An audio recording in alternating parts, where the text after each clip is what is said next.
Hello বন্ধুরা, সকালে আশা করি সবাই ভালো আছো। আজ 27 মার্চ। তো আমি ভাবছি আজ থেকে ডেলি ব্লগ দেওয়া শুরু করব। তো তোমরা দেখবে তো?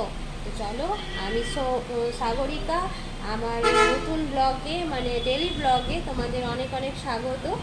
তো আশা করি তোমাদের সকলের নাস্তা, ব্রেকফাস্ট যে যেটা বলো আর কি হয়ে গেছে। আমার কিন্তু এখনও হয়নি, আমি সবে স্নান করে উঠলাম। আমার কেন হয়নি জানো? এই যে কথা বলার জো নেই, রোডের ধারে বাড়ি, বুঝতে পারছো, সব সময় এই দুদিন হোলি ছিল বলে গাড়ি ঘোড়া কম যাচ্ছিল, তো শান্তিতে ছিলাম। এখন আবার শুরু হয়েছে, তো কথা খুব মানে বারবার তো হেডফোন লাগিয়ে কথা বলা সম্ভব হয় না, তাই না? না তো একটু হয়তো সমস্যা হবে তোমাদের শুনতে, বা ভিডিও ক্লিয়ার আছে তো?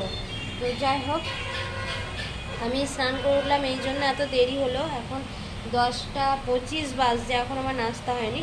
কাজের বউ আমাদের বাড়িতে যে কাজ করে, ও গত 3 দিন ধরে ছুটিতে আছে, হোলি খেলতে গেছে, হোলি স্পেশাল ছুটি নিয়েছে। আমাদের তো সব কিছু নেই, কারণ এবছর এমনিতেই আমাদের কালা অসুস্থ, হোলি হয়নি, আর এমনিতেও বিজনেস নিয়ে কোথাও যেতে পারে না। তো যাই হোক, এবার নাস্তা করব। তো এই পুজো করে উঠলাম, চলো তোমাদের সাথে আমি পুজো ঘরটা শেয়ার করি। তোমরা পুজো ঘর আমার দেখেছো কখনো? এই দেখো, এই দেখো আমার পুজো ঘর। এখানে দাঁড়া, আমি আর একটু লাইট জ্বালি, তাহলে আরও ভালো দেখতে লাগবে। হাতটা দিই, এই মাত্র পুজো করে উঠলাম, দেখো। এই দেখো, এই দেখো আমার পুজো ঘর।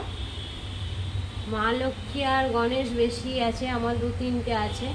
বলে নাকি একরকম মূর্তি দু তিনটা না রাখতে নেই, বাট আমার হয়ে গেছে, আমি এগুলোকে সরাতেও চাই না। আর এই দেখো মাতা পার্বতী, শিব বাবা সব আছে।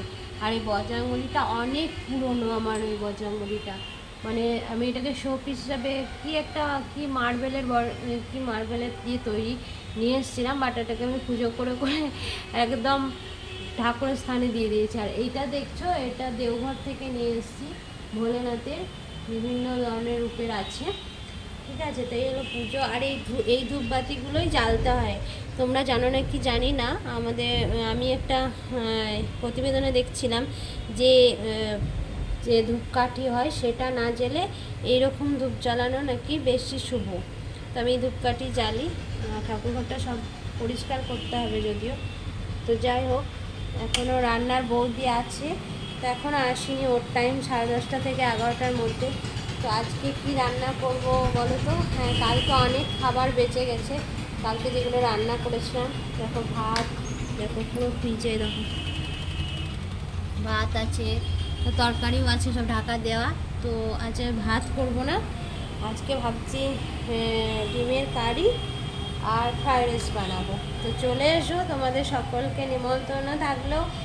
আর ডিমগুলোকে বের করে রাখি, কারণ ফ্রিজ থেকে বের করে করেই রান্না করতেও নেই আর করাটাও ঠিক না, কারণ ফ্রিজের যে ঠান্ডাতে জিনিসটা জমে থাকে না, ওটা চট করে মানে হটে দিলে সেটা ঠিকমতো সেদ্ধ হয় না, বা ঠিকমতো হয় না, যেটুকু আমি দেখেছি বা জানি।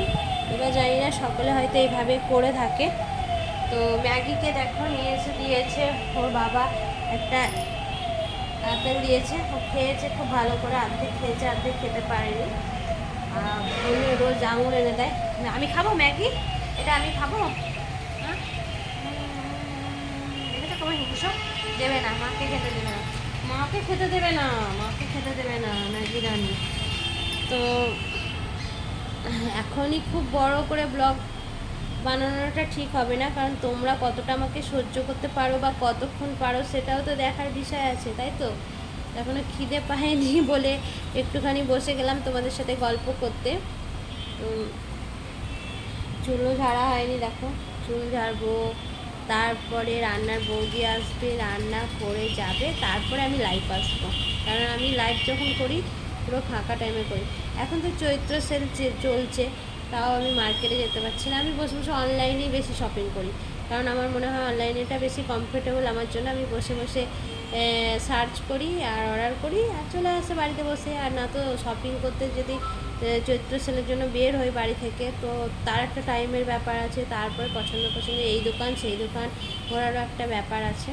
তো চলো আর ব্লগটা বেশি বড় করলাম না, তোমরা সকলে ভালো থেকো আর অবশ্যই আমার চ্যানেলটাকে সাবস্ক্রাইব করে রেখো, আমার পাশে থেকো, আমার সাথে থেকো, আর রোজ আমার লাইভে এসো কিন্তু আড্ডা মারতে।